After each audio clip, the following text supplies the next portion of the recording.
Selamat datang di pendahuluan pengembangan game. Kita akan menjelajahi seni, sains, dan bisnis di balik video game, bertransisi dari pemain menjadi pencipta.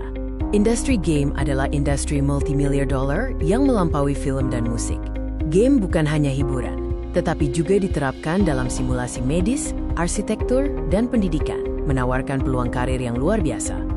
Anatomi sebuah game terdiri dari 3 elemen inti: interaktivitas, di mana pemain memberikan input dan menerima umpan balik instan; aturan yang mendefinisikan batasan logis; dan tujuan yang memotivasi pemain.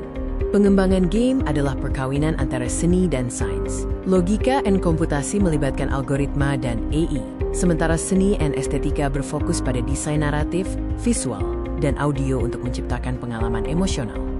Ekosistem game mencakup berbagai platform: PC desktop dengan performa tinggi dan arsitektur terbuka, konsol, Xbox, PS, Nintendo dengan hardware terstandarisasi, mobile untuk aksesibilitas instan, dan web browser tanpa instalasi rumit. Genre game diklasifikasikan berdasarkan mekanika.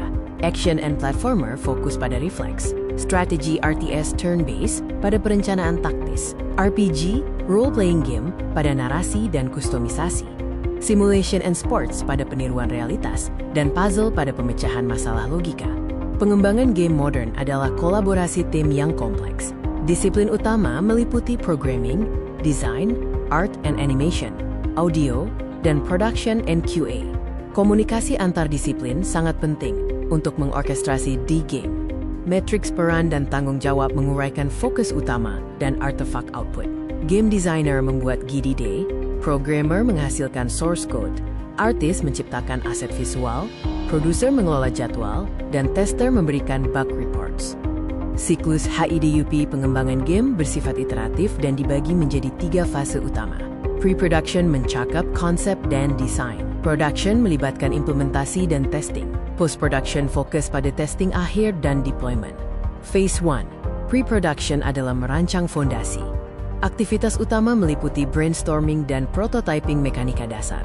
Artefak kritis adalah Game Design Document, GDD, dan Technical Design Document, TDD. Tujuan akhirnya adalah membuktikan mekanika inti menyenangkan.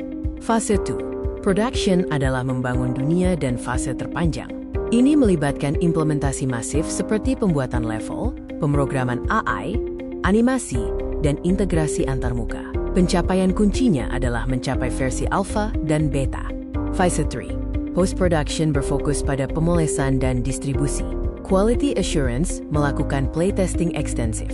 Feature lock adalah fokus eksklusif pada optimasi dan stabilitas. Puncaknya adalah Gold Master, versi perangkat lunak tanpa cacat yang siap didistribusikan. Dampak ekosistem game melampaui hiburan. Sisi positif mencakup stimulasi kognitif dan pereda stres, aktivitas fisik, dan pembangunan komunitas global. Namun, ada risiko psikologis seperti adiksi dan risiko sosial seperti isolasi. Peta perjalanan kita akan mengubah teori menjadi realitas. Kita mulai dari fundamental, logika enkode, sistem lanjutan hingga puncak proyek akhir. Di sana, kita akan merancang, memprogram, dan merilis purwarupa fungsional. Seperti kata Shigeru Miyamoto, sebuah game yang tertunda pada akhirnya akan menjadi baik, tetapi game yang diburu-buru akan selamanya buruk. Selamat datang di kelas pengembangan game.